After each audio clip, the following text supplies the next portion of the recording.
All right, I'm Mr. Ferguson. This is the organic molecule interview, and you'll get to see. This is kind of how the oral test works. This is the first one you'll be receiving in this class.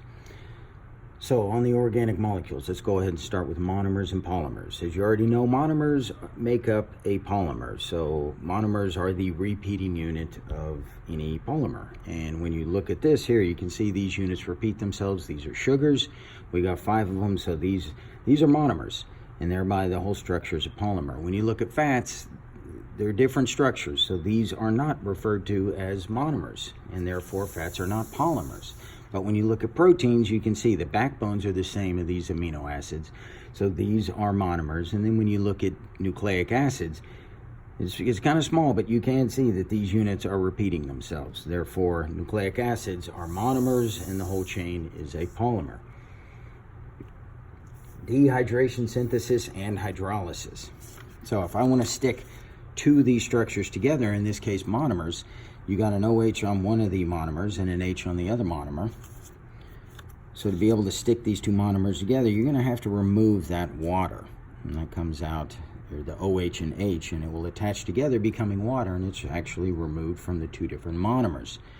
This is dehydration synthesis, thereby making a larger chain. Hydrolysis is exactly the opposite. You want to break one of these monomers off, you're going to have to add water in to get that done. And so the water is literally broken. It's no longer H2O, it's an OH on one of the monomers and an H on the other monomer. That's hydrolysis.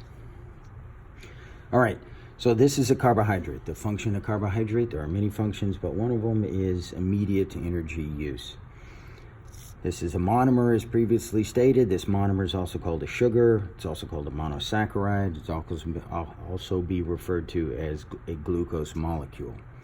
You get a chain of them together. This whole thing is referred to as a carbohydrate or a polysaccharide. The bonds that hold these monomers together is referred to as a glycosidic bond. Now, if this carbohydrate was found in a plant, we'd call it a starch. If it's found in an animal, we call it glycogen. If it's found in a plant cell wall, we call it cellulose. And if we find it in a shell of a crustacean, it is called chitin. Now, moving on to the fats down here. Function of fats, again, are numerous. It could be long-term energy storage, cushioning, and many other functions. A lipid is also called a fat, just another word. The words are interchangeable. This structure right here, this is a triglyceride, and this would be found in animals because this triglyceride is filled with 3 saturated fatty acids. This component's called a glycerol. This triglyceride is an unsaturated fatty acid because it's got one of the fatty acid chains that is unsaturated. So we call this triglyceride unsaturated fatty acid. This is found in plants. This is a steroid. For your test, you will have to find a steroid, pick one steroid, and just tell me the function of that steroid. And I've listed some steroids on your handout. These are phospholipids. This is found in membranes, and they are back to each other, so the tails are facing each other. We call that a bilayer of the membrane. Again, this is proteins made up of amino acids. The bond that holds amino acids together is a peptide bond. And the function of proteins are many, but you can, just stick with, it can be structure, it can be transportation, and numerous other items, cell-to-cell recognition.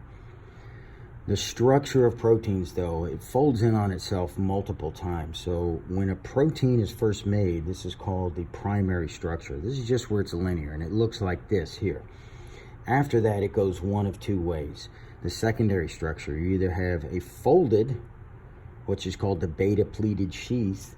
This is a folding of the primary structure, or you can get this alpha helix that kind of forms. And that's secondary structure. Tertiary structure is when that structure, the secondary structure, folds in on itself. And then you have a quaternary structure, and that's where multiple tertiary structures come together.